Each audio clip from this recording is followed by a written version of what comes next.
And once again, good evening, y'all. It is Thursday, May 30th, just past 9 p.m. Eastern, 7 p.m. Mountain. It is Thursday night. That means it's another episode of Settle the SCoors. Hope y'all have been having a good week.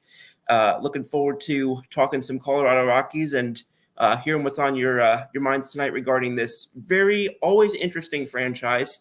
But they've actually had some positive results the last few days. Took two very impressive series from two very formidable teams this year, the Cleveland Guardians and the Philadelphia Phillies. Took both of those series, as we discussed a couple of weeks ago, was going to be very important. So always nice to start off a show by talking a little bit about some significant wins we've had recently. Mr. Ronquillo says, good evening, Scoop. Good evening, Mr. Ronquillo. I hope you had a good week. Looking forward to doing this, and I'm glad to have you on tonight. Thanks very much for tuning in. So this last couple of games has been quite an interesting set of results, I would say, for the Rockies these last 6 or so games, just in the fact that if you look at the numbers on a whole, they lost a couple of games significantly. They lost one game by 6. They lost a couple of other games, and then they won one of their games by 1 run. And so there's been, you can probably make the case, if you're, a little bit cynical on this team, which if you are, you have every right to be, you can make the case that this team's been a little bit lucky at times recently. But the fact is, they're going into another series this weekend that if they can, and we talked about this last week and the last couple of episodes, if they can go into this series and really make some noise and put their stamp on things in Los Angeles starting tomorrow against the Dodgers, again, not on their home turf, then they can really put themselves in a very exciting situation, potentially going into the dog days in June, July, August, etc. Again, not something that I would foresee, or that I would say I foresee a potential spoiler coming in as a number 3 wild card at some point. I think that there's still too much ground to make up as an organization for that to be something that I could talk about at this point. But you just won this series against the Phillies, who had overtaken Atlanta in the NL East. You just won 2 out of 3 against the Guardians, who had been leading the AL Central for most of the season so far. And it's not too long ago that you swept the Padres and the defending champion Rangers back to back. So say what you will. And again, I know that last week there was a little bit of a Jekyll and Hyde conversation we had about this team, but there are some interesting signs, and there are some somewhat encouraging signs for this team recently. And I'm looking forward to seeing a little bit more of how this is all going to coalesce, because there are some things that I look at and I think, oh, this is really something they could build on. And then there's other things that just still I'm not able to really get 100% comfortable with. And one of those, I know I've said this before, so I'm not going to belabor it tonight, but one of those is, in spite of the success this past week, this pitching is still not striking out enough batters. This pitching is still averaging last in the National League in terms of striking guys out. They're barely striking out 5 guys per 9 innings, which, again, is not terrible in its own right. There are plenty of teams that are not striking out a ton of guys, but your walk rate is still above 3 batters per 9 innings, which is not the case for any of these other teams that are striking out so few batters. And their home run allowed rate is about average, I would say. But in order to offset how poor your strikeout rates are, not something that I can see. I think that kind of ties into what I said before about them getting a little bit of luck recently. Again, not taking anything away from the success that they've had, because their success is their success. But do I think that they're going to maintain the 3.8 ERA that they've had the past week, insofar as their starting rotation is concerned? That was their starting rotation. I gave the numbers on, by the way. We'll have to see, because it seems like they've had some similar reports the last couple of weeks. I've been saying some of the similar things about them week to week, and for the most part, they've been getting away with it more often than not, but still not something that I'm really loving in terms of their ability to build on that long term as it comes to their pitching. And once again, we talked about this ad nauseum. Their bullpen is still not delivering results that I in any way am comfortable with. Their bullpen ERA is almost 8 the past week. And again, similar story, not walking out enough, or not striking out enough guys compared to who they're walking, and giving up almost 2 home runs per 9 innings.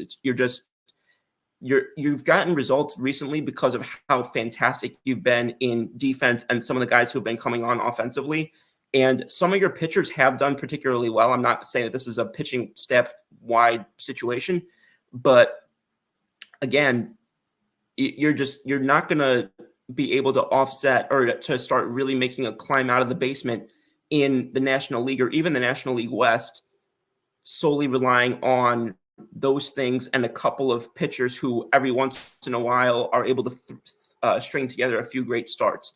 Gomber has put up a really nice ERA, but everything that he has going for him metric-wise and peripherals-wise suggests that that's going to regress. And get guys, again, I talked about guys like Feltner. I think he's having the opposite. I think that he's pitching better than the results are showing right now. So again, kind of a process-oriented thing for him where I think he's going to do better. He's been giving up, there's a statistic called batting average on balls in play, and his is disproportionately high, basically saying that the contact that he's giving up is resulting in hits more often than is average for him and for average for the league itself. So I expect that some of that's going to have the opposite effect as opposed to Gomber, where I said I don't think it's going to last. Feltner, I think on the opposite end, is going to end up getting better. Mr. Osborne, how you doing, sir? Says, hey there, Scoops. Rockies may be getting it going. I'm excited, man. I'm excited. We've got a lot of positive things to talk about tonight. I know I'm not saying the most positive things right at this very moment with regard to where they've been, but there's plenty of things to I think start to get your beak wet on with regard to this team. And we're going to dive into some of that as well. I'm not just going to belabor the things that concern me the whole time. I'm just getting out a couple of things early on, and we're going to really dive into a lot of what I think is really going to start to get heads turning from around the league on this team. So that being said, I'm going to look into, I talked a little bit about the pitching. I'm going to look into a little bit of what happened offensively and defensively with this team this past week, because again, they've been really producing better than I expected in terms of offense and defense in really a good chunk of the season. Ryan McMahon has been tearing the cover off the ball for most of the season. We've got Jacob Stallings, who has been putting himself in a position where I think he could legitimately get something interesting for them back at the deadline if they do choose to move him, which I feel like I would at that point, because once again, we talked about you've got Drew Romo coming up and you already have Elias Diaz. So even if you want to roll the season out with one of those two guys, you can still flip the other. My guy, Brenton Doyle, has finally looked like he's starting to come together a little bit. There's a lot of up and down the lineup, I think, and we talked about building from the middle of the field. I think if you're able to get these guys to continue to produce like that offensively and still keep their lockdown defense that's going to go up the middle, that's a core you can really start to build on. But again, you got to get that pitching right, as we've said way too many times already on this show. Looking back at this past few days, because again, some of the results were all over the map when it comes to how they were performing from a scoring standpoint. They were able to go into the series against Philadelphia and they scored 3, 4, and 5 runs. Then they went to play the Guardians, and they scored 22 runs across those 3 games, in spite of how great this team has been. The problem there, when they were scoring the 22 runs, is they also collectively in the series allowed 23 runs. So again, that continues to be what bites them in the backside. Now, granted, 13 of those were in one game, but just in the sense of if you talk about things like, win expectancy, the Pythagorean win expectancy, if you're familiar with that, everything from, Moneyball and such, basically you're playing around 500 baseball the past week, even though your results are showing better than that. And again, the results are ultimately what counts, but you can't ignore the fact that you're getting a little bit better results right now than potentially could be sustainable with the baseball that you're actually playing on the field. Because you're far more likely to be, I know you are what your record says you are, but you're far more likely to be what the intrinsic numbers of what you're actually producing say you are as well. Because again, you can get a lucky win, you can get a tough luck loss. Those are actual statistics that are quantified. And at the end of the day, sometimes you're going to have these little streaks that go one way or the other, but you have to be able to, when either that luck runs out, you have to be able to kind of figure out, okay, what are we going to do to actually get ourselves back on track? We talk about players who they adjust in the major league level, and then all of a sudden players adjust to them, and then they have to adjust back. So kind of a similar concept here with, when the Rockies are not having these sort of strikes of luck, I guess, for lack of a better way of putting it, what is their situation going to look like, and how are they going to be able to sort of reconfigure themselves once it becomes time to do so? And that kind of ties back to, you have to be able to, again, we talked about the lineup with guys like Tovar and McMahon. Obviously, they have to keep it up, but shifting, and again, looking more on that pitching side of things, they're having guys that are getting hot for different periods of time, but they're not having multiple guys kind of hit their good strides simultaneously. So when 2 or 3 people are getting hot, it's getting counteracted by the fact that 5 other people are tanking. So, and we've talked about that a good amount, and the fact of just the inability to get guys to chase the ball. They're having a bunch of issues with getting guys to swing and miss. They're giving up not a ton of hard contact, surprisingly, but they're just not in a position where they are really dominating batters. They're not really going in and punching guys out. And even the guys that they are getting out are still working them tougher than you'd want the entire pitching staff to be able to see. You want to have a couple of those guys who you can put on the mound and feel confident about. And while there are guys that I've seen some things that I like from, I don't really know right at this moment if they have a pitcher in the starting rotation or in the bullpen who I look at and say, this is somebody who I'm confident I can put on the mound in either a big game or just in any sort of if I need to stop a 5-game losing streak, or I need to win this one game for whatever reason it may be. I don't see the pitcher yet on this roster still, in spite of their success recently. I don't see that pitcher really jumping off the page to me as somebody who I am confident in being able to get that job done. And that needs to emerge, and then people behind him need to emerge. We need the Batman and we need the Robin behind him.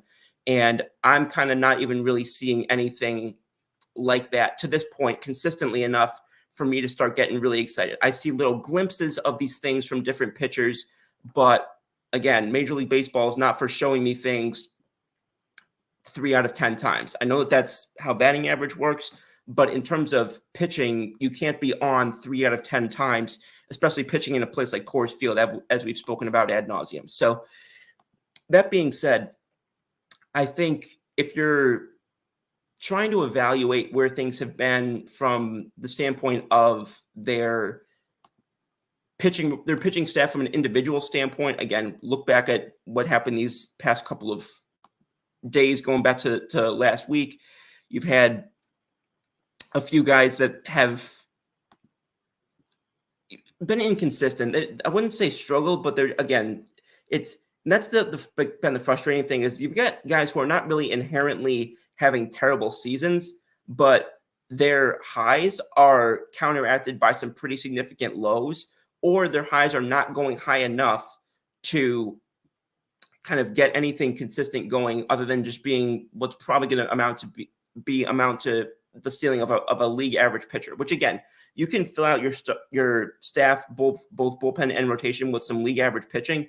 That's not a bad way to go at all. But you got to have, if you're going to really go up and be a competitor with some of these other teams, you got to be able to do more than that. And especially I'll say it again, especially if you're not striking guys out, you got to be able to show me something somewhere else. And I'm still not seeing exactly what their something else is going to be if they're not getting missed bats going over here, because this is obviously not a new thing. This is something that we've talked about with the Rockies for a significant period of time now, but just in the sense of going to these next couple of series, again, the Dodgers, and then we talked about some of the series going into June. And again, I know this is a team who's not necessarily looked at as these are games that are going to be heavily influential when it comes to trying to chase for a wild card spot or one thing or another.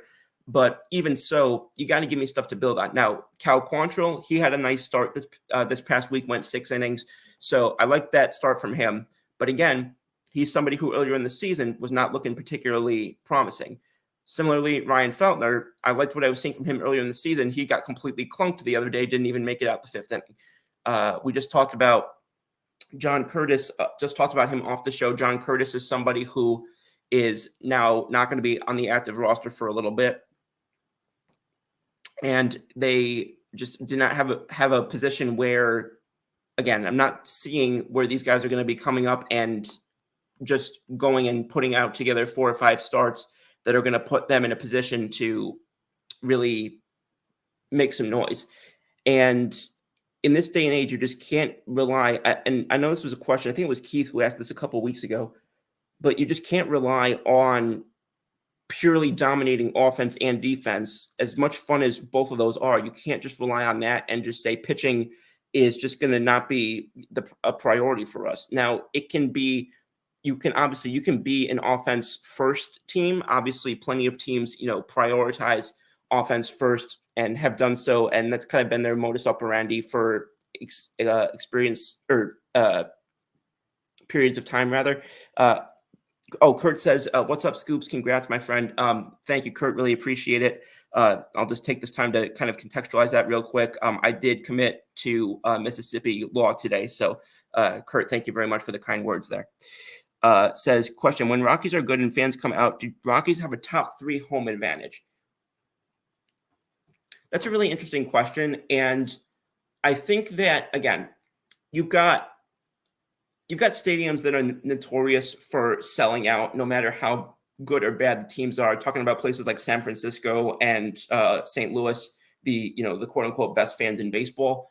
And so, but I think if you're looking at everything combined, if you tie in the park factors and you tie in, like you said, the fans coming out, I think that that's a very possible thing that they could be able to put together in sort of this kind of like, this is not the optimal example, but like sort of like the Seattle Seahawks with the 12th man, or places like I'll even throw Philadelphia in there. Just, it's known as one of the hardest places to play in the league.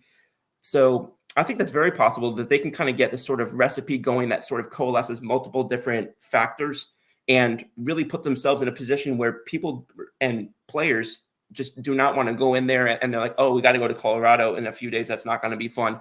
And that's exactly what the Rockies should want and should strive for. So, yeah, I absolutely think that it's possible. And frankly, I hope that that's something that they're able to work toward and, and develop, because that would be really fun to see. Mr. Burns, how you doing, sir? Says, watching from Cedar Hill, Texas, and watching the Mavericks and Timberwolves game.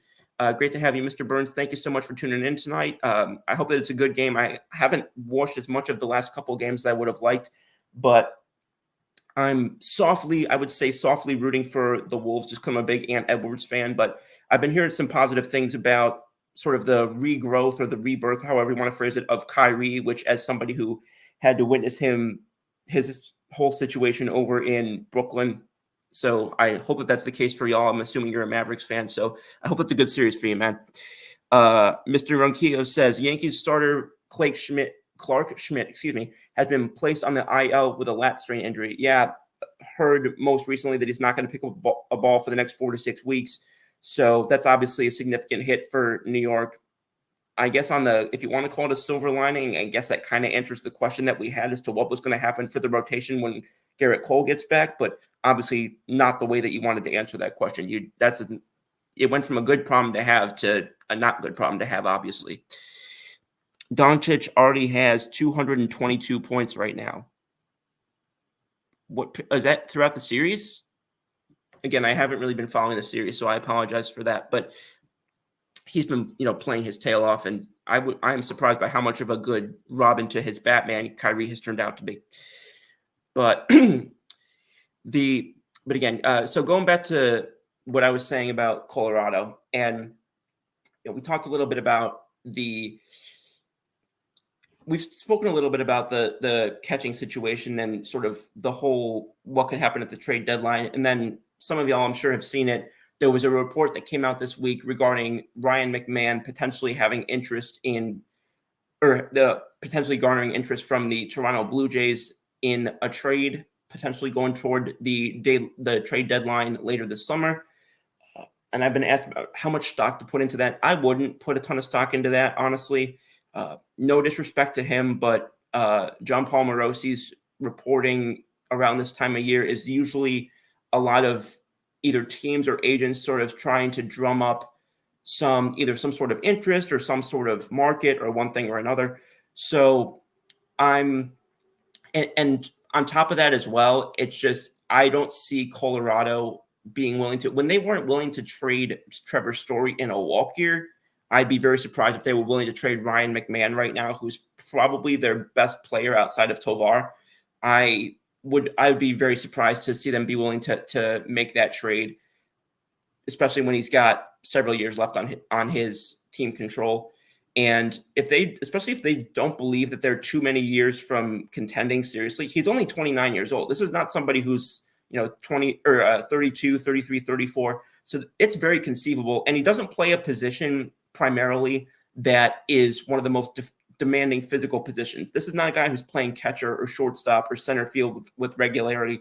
So you're not looking at him as somebody who's potentially worried about his body breaking down and that being, you have to worry about a position switch or you have to worry about a potential hit to his ability to, his speed or one thing or another. Everything that he really profiles as a player can age well. This is not a guy that they rely on really for speed. He hasn't stolen a base all year. So I think that he's one of the guys, I completely understand why Toronto would be interested in him, but quite honestly, from both sides, I don't think it makes a ton of sense. I don't think that it makes sense for Colorado to look at making that move. And frankly, with how bad Toronto has been and how disappointing Toronto has been, I don't see how they're getting the idea that adding Ryan McMahon is suddenly going to right every wrong that's going on with that franchise, and that has been for long just before this past few months. Yeah, Toronto is 4.5 games back in the wild card and 11 games back in the East. So, yeah, again, 4.5 games back, but also looking at some of the other teams that they're going to be going up against, and also just the way that the roster has been performing and some of the key players in that roster have been performing. I call them recently one of perhaps my most disappointing team in the American League. Again, that's isolating teams like the Angels that we just didn't have high expectations for. But Rockies coming into today, we're 3 under 500, and they're currently last in the division. They're right there with the Rays, but I think the Rays just have more of a history recently of being able to figure it out, I guess, at some point during the season and finish with some level of formidable, I guess. But you're looking at a team like them, and you're going up against the Twins, as we've talked about how formidable they are. The Royals have suddenly become very strong. The Guardians have come on hot. Even the Tigers are hanging right around there. I don't see them as really a playoff threat, but they're definitely a team that can play spoiler.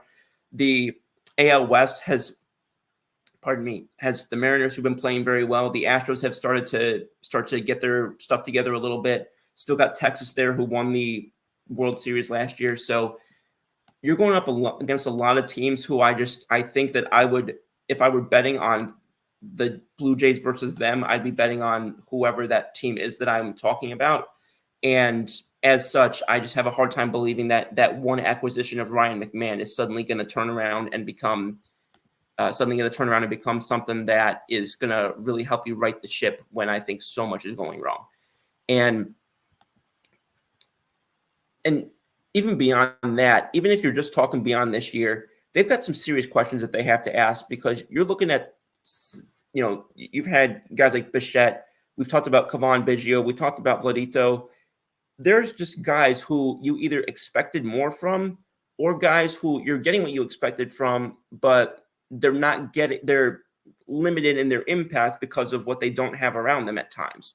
So if you have that type of question and you're, again, not having the most well regarded farm system behind them at the same time, it's, and that's where I at least look at a team like Colorado, and at least we're looking at some guys, and we can at least see we've got young talent here that we can at least start to see a future in which it becomes an integral part of something that's better than what they have now. Whereas Toronto, I don't really see that. I think Toronto, some of their best players have rather, in my opinion, disappointed compared to what we were told that they were going to be and what they were expected to be. So from that vantage point, I'm not entirely convinced that that's going to become a team that many people are going to be looking at as a significant power threat this year, or not power threat, but powerhouse this year rather.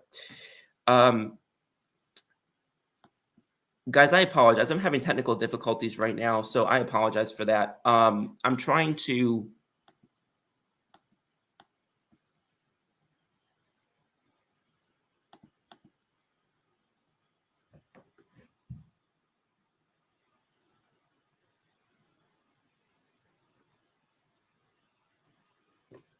Guys, I apologize. Give me a moment.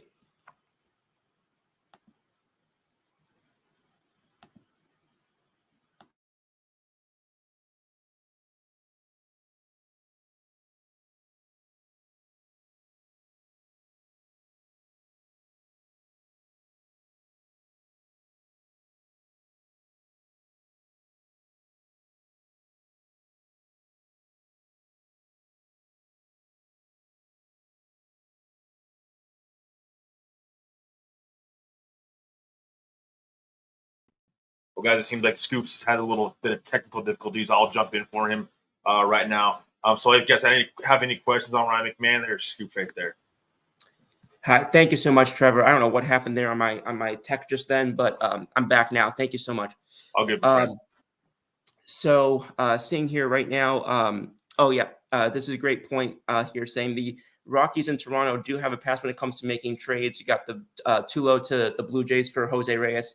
That's a great point. I do believe that was under different front office management than now, but at least insofar as the ownership groups, I believe, absolutely true. And that was also not just a trade, but kind of a rare one where we don't really see a ton of those major league guys right now, especially significant names like that.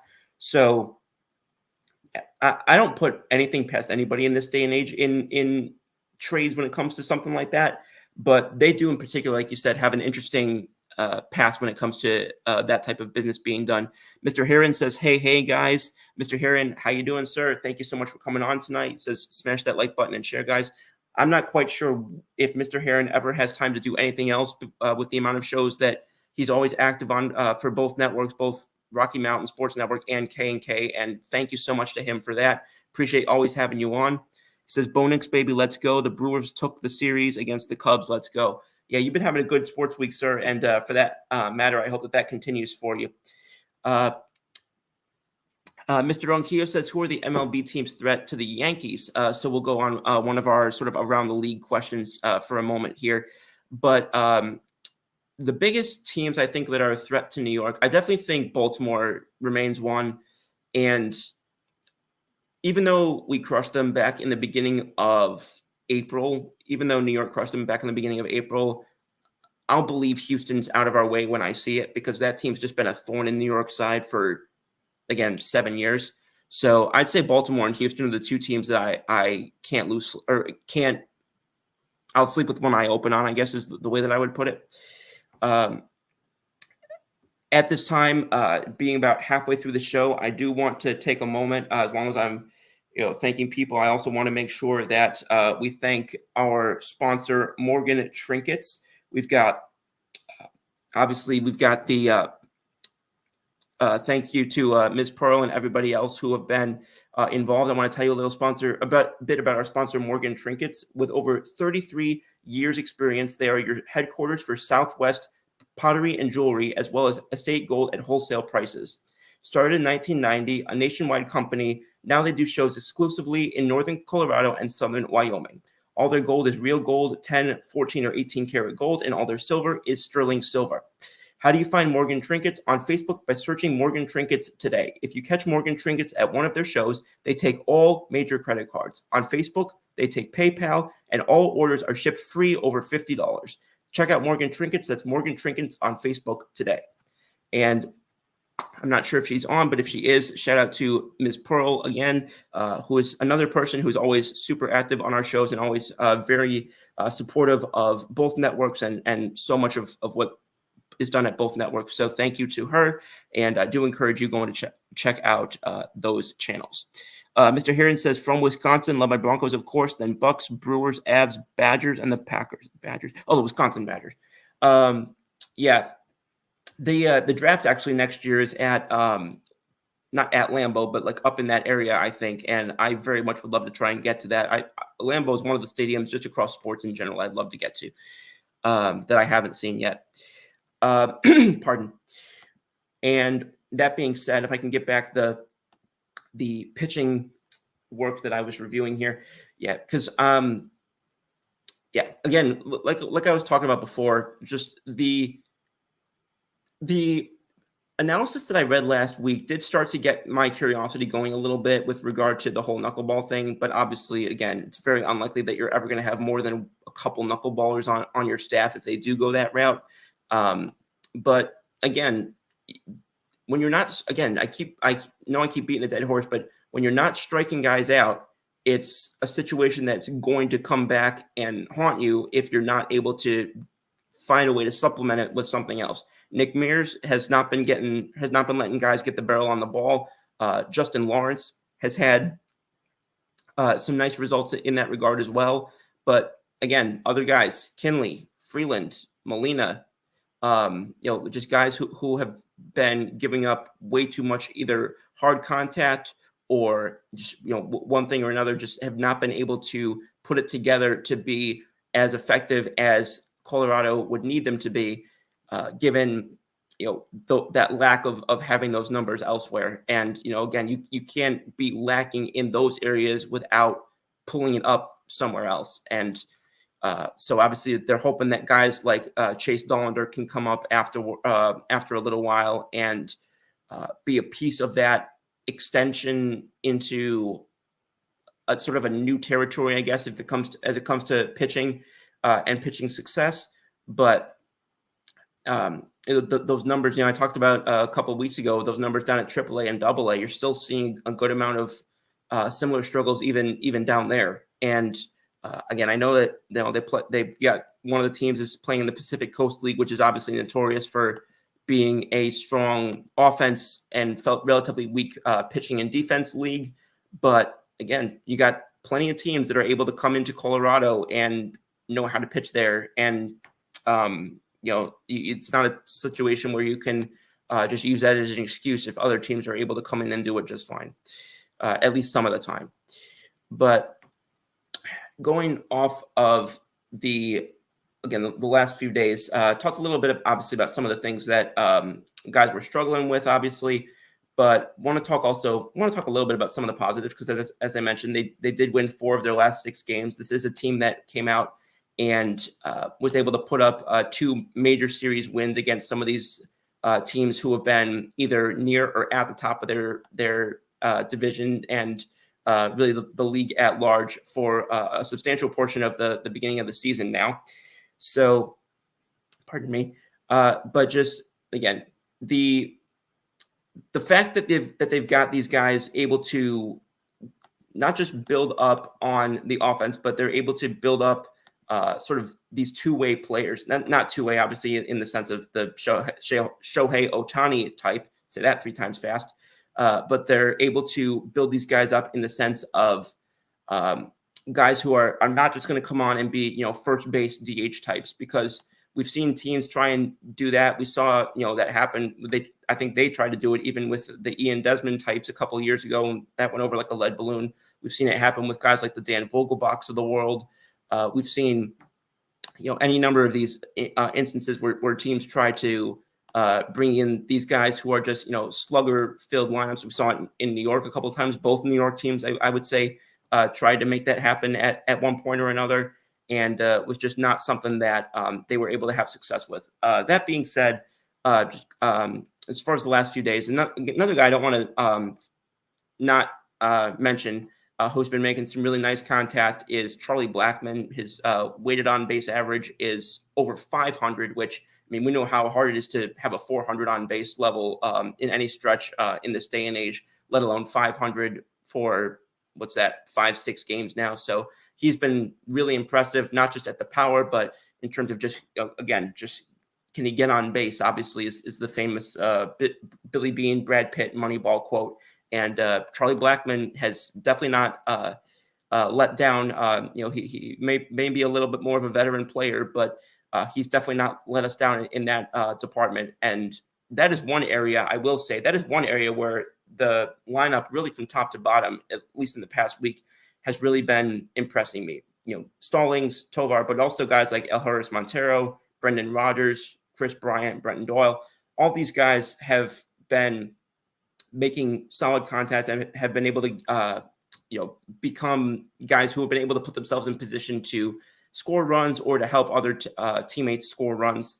And that obviously has sort of overshadowed some of the continued pitching deficiencies that we've seen so far. Pardon. I'm not sure at this exact time if I really believe that a couple of these guys are really going to be able to maintain that. Like, for example, Chris Bryant had been doing pretty poorly, even when he wasn't hurt, had been doing pretty poorly for a good chunk of recent times. He's looked like he's been doing better. So we obviously have to hope that that's something that can be maintained. And then we've got guys who, if you're looking at sort of trying to compare what they've actually done versus, what their contacts that they've had expects that they're going to be able to do, you're having a couple of guys who are not guys who I think are sort of flashes in the pan necessarily, but there are a couple guys, like I mentioned earlier, who I think are, not going to, like, for example, Blackmon himself is not going to be somebody who maintains a 500, on base average. I think that's going to regress at some point. I do think Stallings and Tovar are guys who are going to, come back to earth a little bit. On the flip side, guys like Montero, Rodgers, Bryant, Doyle, those are guys who I think we're going to start to see or continue to see. I like they've been getting the ball up in the air. They've been hitting the ball hard. Again, obviously, really two of the things that you want to be able to do if you're going to maintain that contact and that ability to produce as an offensive weapon. And then on the flip side, guys who I think are struggling a little bit right now, but I think are going to come around a little bit more than they have recently. I do think we're going to see more from Cave than we have the past week. I think Diaz, not maybe as much, but I still think he's got a little more to show this year than he is right now. Probably the two biggest ones, or probably the biggest one, I should say, Sean Bouchard. He's gotten just really unlucky recently.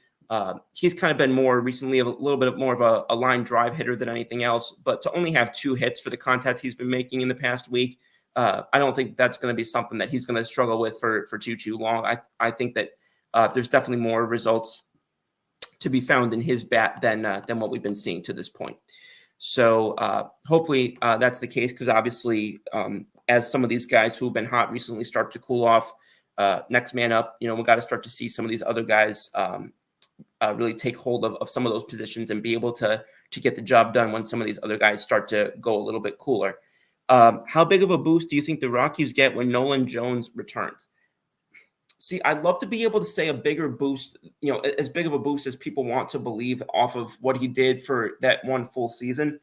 But outside of that, he's just been such a different player, and not in a good way, that I'm reticent to advise anybody to really believe that that's going to be a major tipping point in a positive way for their lineup. I obviously, it could even just be from a locker room standpoint, maybe just that sort of mentality of we're getting back Nolan Jones.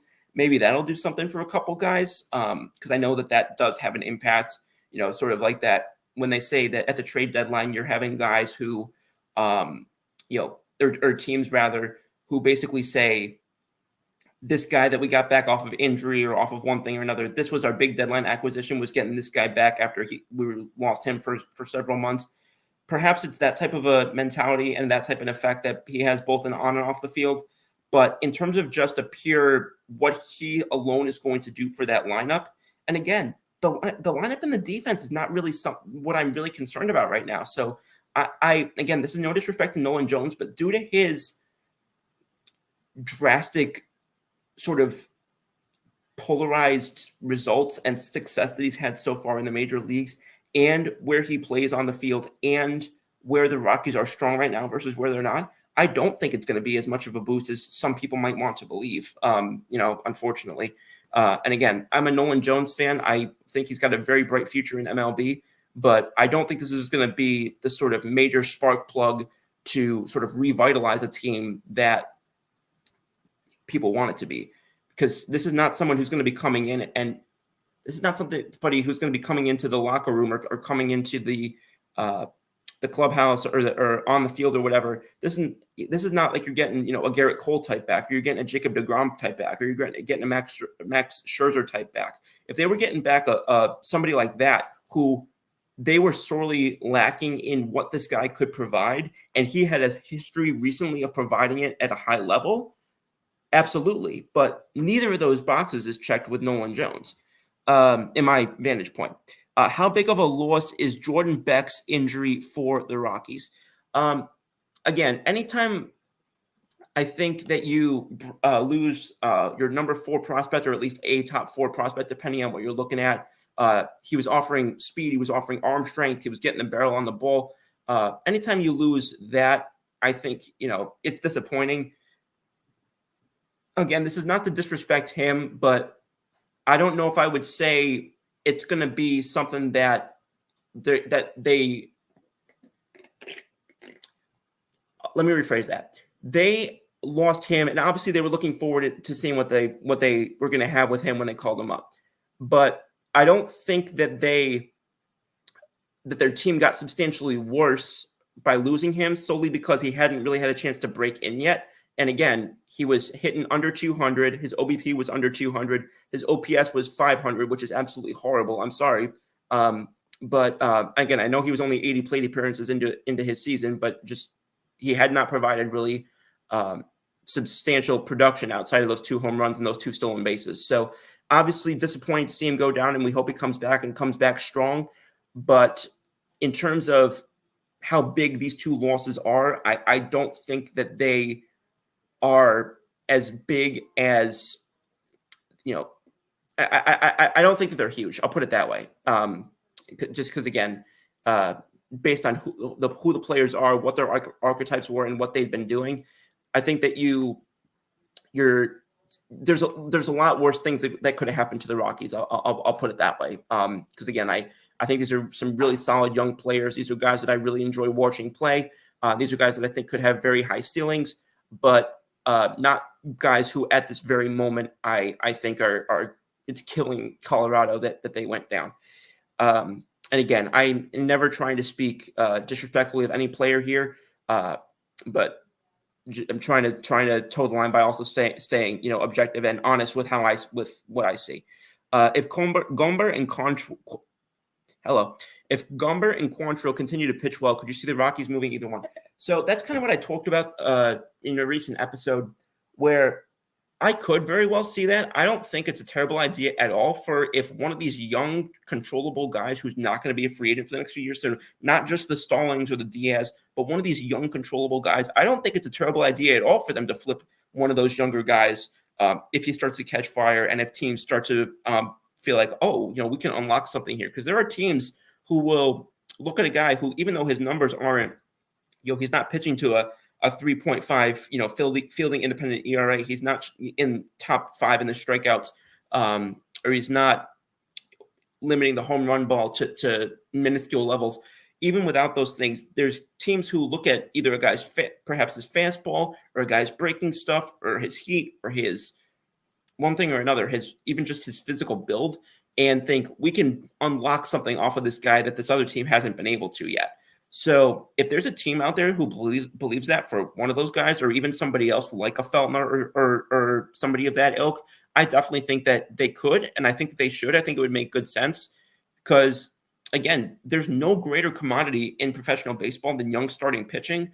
Even if you're somebody who hasn't had fantastic results yet to this point, if you can provide somebody, sometimes just a number 4 starter level for a team that thinks that they need more starting depth going into into a potential postseason run or postseason berth, absolutely, I think that's something that you should try and do, and I think that you could get a significant package for, even if it's not necessarily one of these guys who is considered top of the heap, because there's never a team that's not in the market to try and add young starting pitching, and if that team believes that this is a guy who could either go even further, then, and again, Gomber, as is a team that, or as a guy who only has 1 year after this year, but again, that extra year, you can see how that's made a lot of difference. I mean, the difference between what Juan Soto got, again, I know he's a hitter, but the difference between what a guy like Juan Soto got a couple of years ago and what he got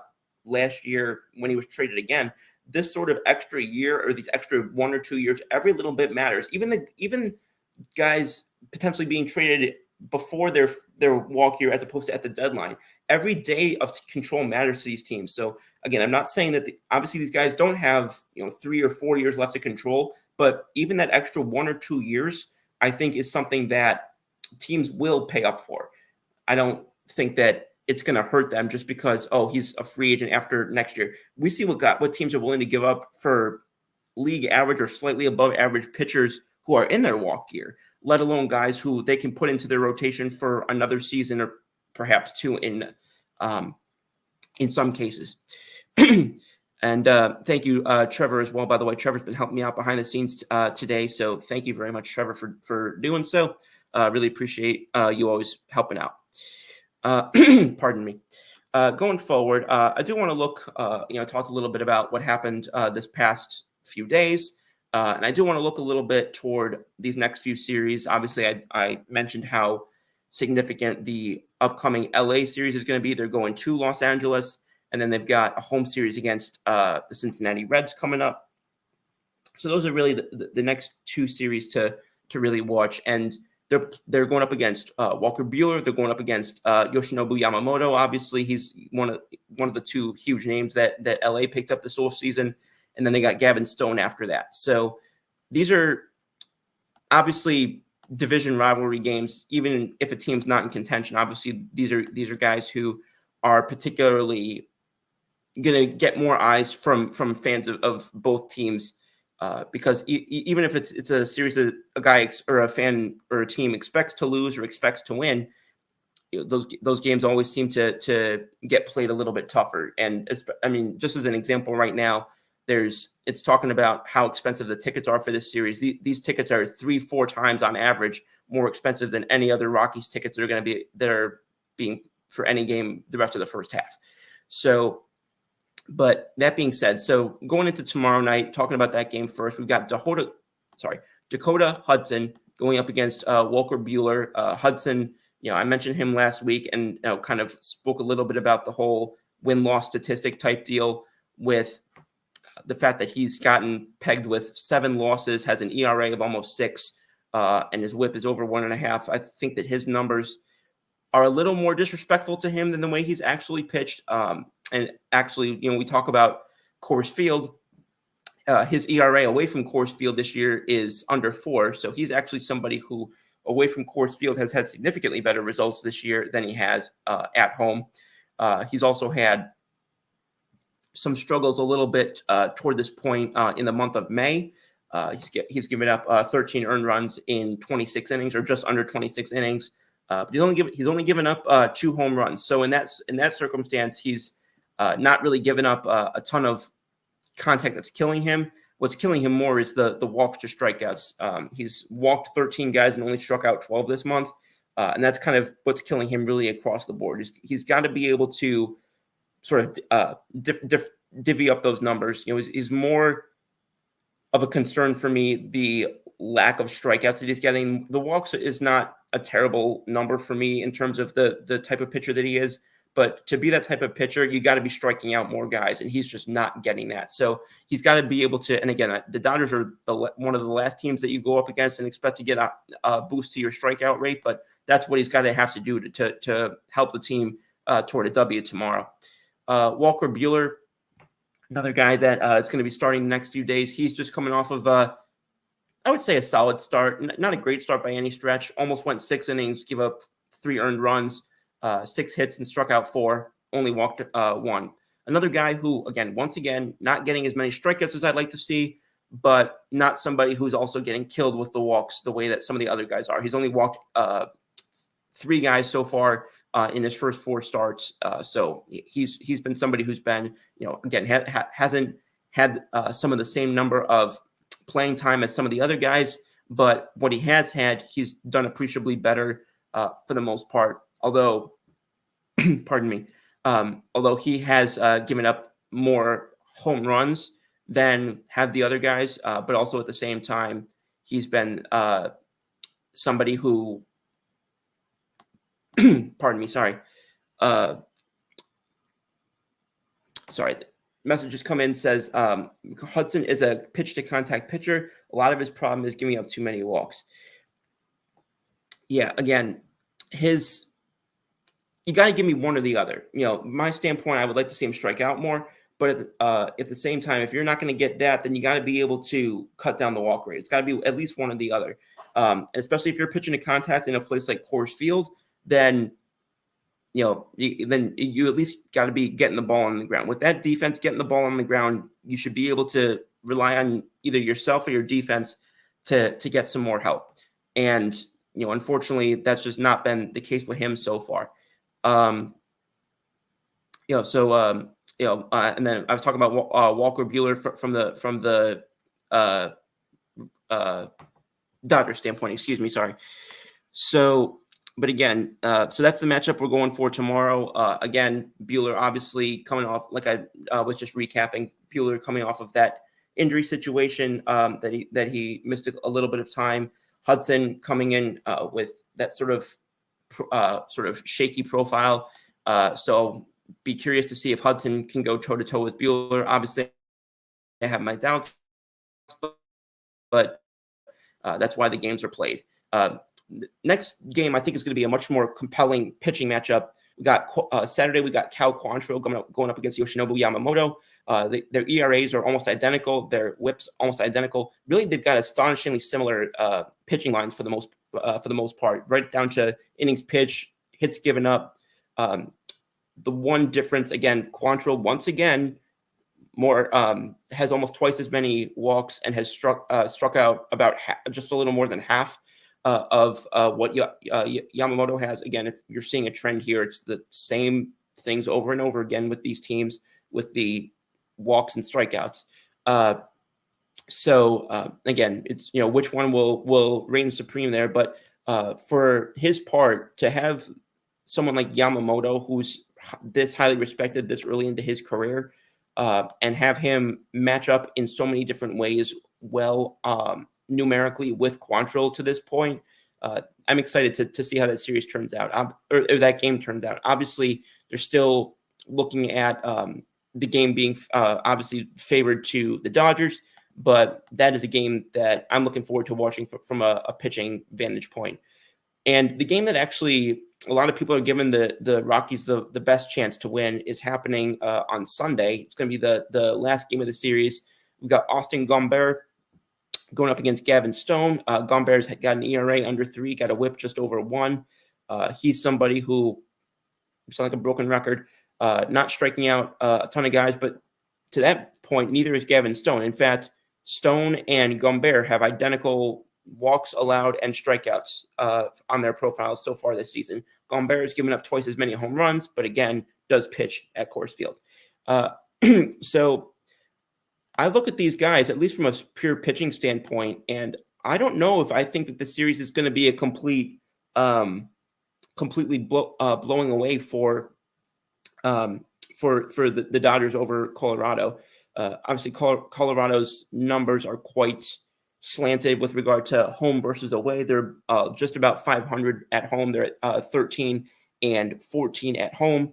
And away, they're 7 and 21. So this series being played in LA, obviously going to be a significant test for them with regard to not only their ability to go up against such a great team, but be able to do so on the road.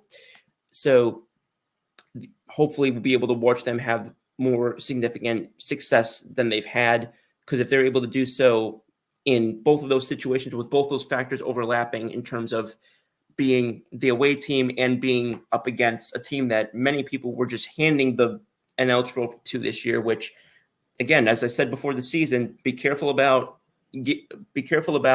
guaranteeing or saying declaring a winner in February when the winner is declared in October or November. Because, I mean, even this offseason, when it wasn't LA, everybody's number 2 team that they were giving it to was Atlanta. I was a big Atlanta guy. And now they're not even their number 1 team in their own division. Philadelphia has been looking like the number 1 team in that division. So just another sort of cautionary tale about what happens and, the whole why do they play the games. Trevor says, Scoops, how do you fix the Rockies bullpen? There's been a lot of turnover in the bullpen over the past week. So that's a situation where, again, it ties back at first to the point where they're just not churning out ton of guys from Double A and Triple A who are guys that you can really rely on at those levels, and they're not having a lot of staying power because, again, what they're able to produce even at those levels, let alone when they come up to the majors, has been somewhat limited. And a couple of the minor league teams have yet to really crack through so far. But I will say, I'm looking down at the minor leagues for these teams, and what is impressing me is Albuquerque has been atrocious pitching wise, but you go a little bit further down, you go to teams like Spokane and Fresno. Obviously, those are lower teams, which means that it's probably going to be a little while before we start to see some of those guys. But you start going down a little bit further, those strikeout numbers are getting better, those walk numbers are getting better, those home run numbers are getting better. And that kind of brings to my mind the question of, are these guys, is there something going on in their development with what they're teaching these guys in that Double A, Triple A level that, for lack of a better word, is screwing these guys? Because these guys are coming in and they're producing at these lower levels, and then all of a sudden they come up to Double A and Triple A, and it's astonishing to me. I'm seeing these numbers for the first time. It's astonishing to me how split it is. Now, again, I know that the PCL is notorious for being an offensive league and favoring offense. We look at their teams, just sort of their minor league rosters as a whole. The average player at their AAA level is over 4 years older than the guy at their AA level. So I got to look more into that and see what that's about. But it's a very noticeable difference when you start bringing these guys up through and past Hartford. These walk numbers going up, these home run numbers going up, these hit numbers going way up, the strikeout numbers going down. It's every possible thing that you'd want to see at least remain constant, remain true, or at least not get worse. You're getting the exact opposite as these guys go through Hartford and Albuquerque. So, and again, PCL is one thing, but this is starting before PCL. This is starting down, going in from high A to Double A. So I can't put all the criticism on Albuquerque and the PCL when it's really just becoming a magnifying glass for problems that are already existing prior. So that's what I would really start doing, is evaluating why these things are happening, and again, not just because we heard a couple weeks ago, that they were using that sort of like, pitching at Coors Field is harder, whatever the BS excuse was that they were providing. And that ended up just, it almost just sounded like they were like dancing around it, making excuses. And I hope that they're not doing the same thing internally about, well, it's a PCL, so everyone pitches poorly in the PCL. It wouldn't surprise me, knowing their leadership or lack thereof, if they are. But that's what I would really start to hone in on, is that high A, double A, those types of areas. Where are the issues starting there? Not just why are they getting amplified at triple A? Why are they starting in the first place? Because these guys are not coming out of high A or A ball or the rookie lower levels. They're not coming out of there pitching terribly. They're pitching pretty well, and their sort of controllable metrics, their controllable peripherals, they're looking solid. And then all of a sudden, you get these guys to Hartford and then Albuquerque, and it's just like, what happened? Like, and by a substantial level to that point as well. That being said, just crossing past the hour mark, past the buzzer. Just want to say to those who are there, guys, thank you all so much for tuning in once again for the episode this week. Thank you in particular, and my apologies for the technical difficulties halfway through there. I do want to significantly thank my buddy Trevor for helping me out with that. Hopefully that is not an issue that happens again on the air, but thank you all for sticking with me on that. Also, I do want to give a quick shout out. This is more Baltimore Orioles than anything else. But this is an around the league thing. Longtime good friend of mine, family friend of ours. I've known since I was born. Big time Baltimore Orioles fan, big time baseball fan. Was a strong person who was involved with when I first started getting into sports media and analysis, one thing or another. Mr. Tom Hebler, we lost him earlier today, and just want to say this show and my next show on Sunday, we're dedicating these to him. What a great man, a huge Baltimore Orioles fan. He's going to be watching now from the best seat in the house. So I just want to express my love to him and just say thank you, because the version of me that you're getting on these shows now is partially due to him and his influence. So I love you, Tom, and you'll be missed. So just wanted to give that shout out at the very end there. Thank you again to Trevor for all your help today. Thank you to Mr. Ronquillo and Mr. Heron and so many others who were on the show tonight, Kurt, and and on and on. I really appreciate it, and I hope to see some of y'all on Sunday night at 9 p.m. Once again for What's the Scoop episode, I think 27 at this point, which is hard to believe. And of course, we will see you again, same Scoop time, same Scoop channel on June 6th, the Thursday, 9 p.m., 7 p.m. Mountain, to once again settle the scores with our Colorado Rockies. Good night, y'all.